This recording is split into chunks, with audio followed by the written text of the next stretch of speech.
Bismillahirrahmanirrahim. Assalamualaikum warahmatullahi wabarakatuh. Raditu billahi robba wa bil islami dina Nabi Muhammadin Nabi ya Rasulullah. Pertama-tama mari kita panjatkan puja dan puji syukur atas kehadiran Allah Subhanahu wa taala yang telah memberikan karunia kepada kita semua sehingga kita dapat berkumpul di tempat sekarang ini. Salawat dan serta salam pula kita haturkan kepada junjungan Nabi alam Nabi besar Muhammad sallallahu alaihi wasallam yang telah membawa kita dari alam jahiliyah menuju alam Islamiyah. Atau seperti apa yang kita rasakan hari ini. Oke. Perkenalkan kami dari kelas 4A kelompok A2. Kami akan membahas tentang sifat mekanisme baja yang akan dibahas oleh kelompok kami.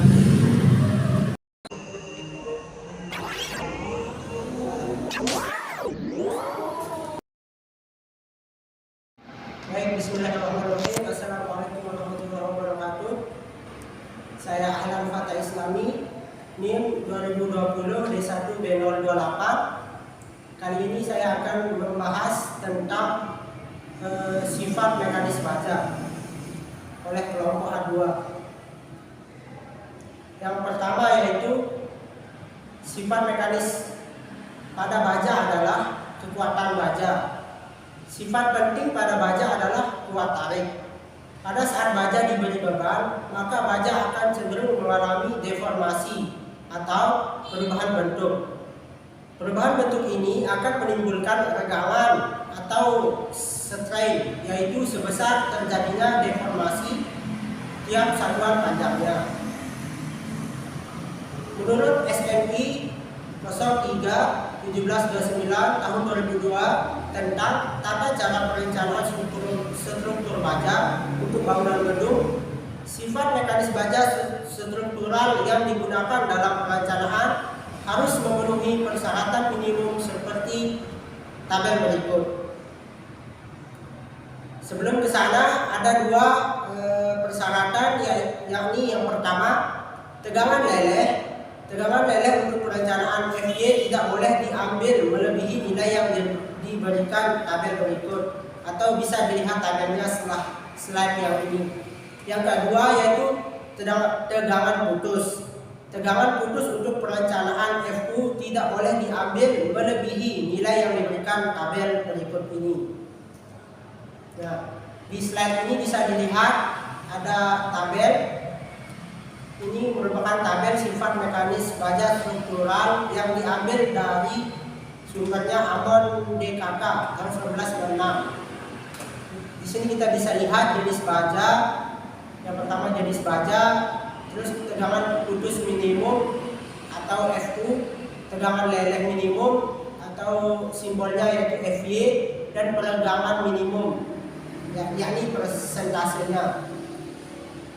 Jenis baja, semisal baja 34 yaitu tegangan putus minimumnya atau FU-nya 340, tegangan lelehnya 210, dan peregangan minimumnya 22%.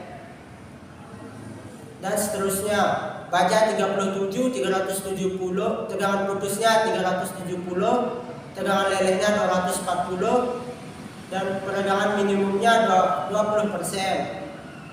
Selanjutnya jenis baja 41, tegangan putusnya 110, tegangan leleh minimumnya 250, peregangan minimum 18%.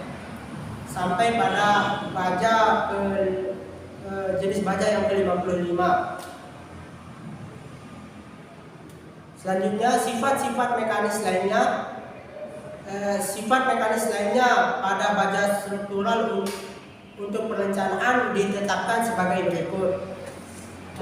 Modulus elastisitas E yaitu 200.000 MPa, modulus geser atau G 80.000 MPa, nisbah position yakni 0,3, koefisien pemuaian yakni 12 kali 10 min 6, atau bisa dibilang koefisien C. Mungkin itu saja yang bisa saya sampaikan. Selanjutnya akan dilanjutkan oleh teman saya. Bismillahirrahmanirrahim. Assalamualaikum warahmatullahi wabarakatuh. Perkenalkan, nama saya Agil Anirawan, NIM 027. Di sini saya akan melanjutkan pembahasan dari saudara Alan. Sifat mekanis struktur baja BF. Sifat mekanis dari suatu material adalah kemampuan bahan-bahan tersebut untuk memberikan perlawanan ketika diberi beban pada bahan tersebut.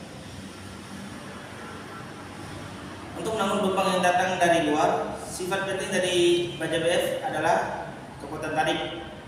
Ada 3 jenis tekanan yang terjadi pada baja BF, yaitu 1. Tegangan di mana baja masih dalam keadaan elastis. 2. Tegangan leleh di mana baja mulai rusak atau leleh. 3. Tegangan plastis.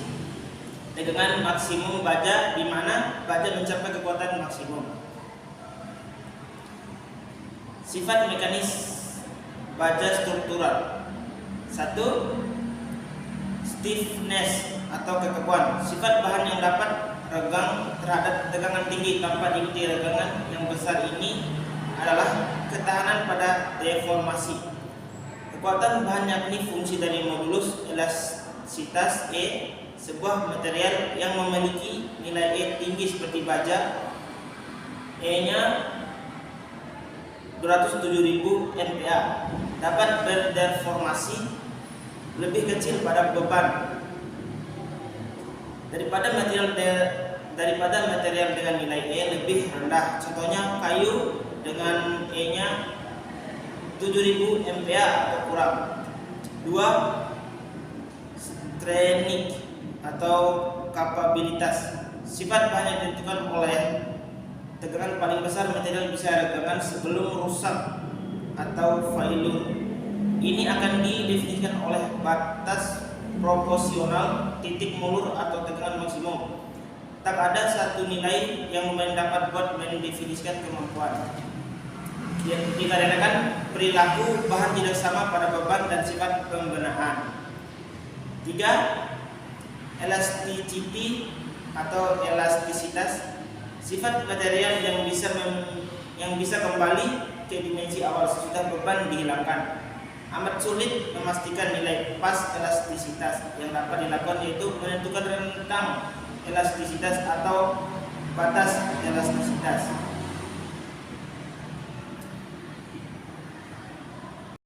Assalamualaikum warahmatullahi wabarakatuh. Perkenalkan, nama saya Aldi Ronald Aziz dengan NIM 2020-1B031. Di sini saya akan melanjutkan pembahasan dari Agil. 4. Ductility, buletan. Sifat bahan yang dapat deformasi pada beban tarik sebelum benar-benar patah. Material ulet yaitu material yang dapat ditarik jadi kawat tipis panjang dengan gaya tarik tanpa rusak. Persentase tambahan. Pertambahan panjang ukur dibagi panjang ukur awal dikali 100%. Pengurangan luas yaitu luas awal dikurang luas akhir dibagi luas awal dikali 100%. 5. Brittleness atau kegetasan, menunjukkan tak adanya deformasi plastis sebelum rusak. Material yang getas dapat tiba-tiba rusak tanpa adanya tanda terlebih dahulu.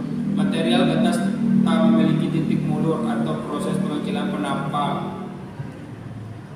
Contohnya besi cor, batu, semen cor yang rata-rata lemah dalam uji tarik, maka penentuan kebolehan dengan memakai uji tekan. 6.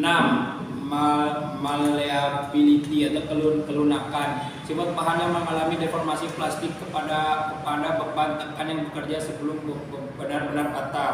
Rata-rata material yang amat sangat liat merupakan pula cukup lunak. 7. Toughness, ketangguhan. Sifat material yang dapat menahan beban impak tinggi atau beban kejut.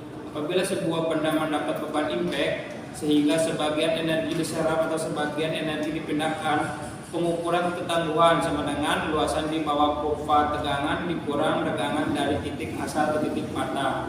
8. Resiliency, kelenturan. Sifat material yang bisa menerima beban impact tinggi tanpa memunculkan tegangan lebih terhadap batas elastis. Ini menunjukkan bahwa energi yang diserap selagi pembebanan disimpan dan dikeluarkan karena material tak dibebani. Pengukuran kelenturan sama dengan pengukuran ketangguhan. Sekian dari kelompok kami. Wassalamualaikum warahmatullahi wabarakatuh.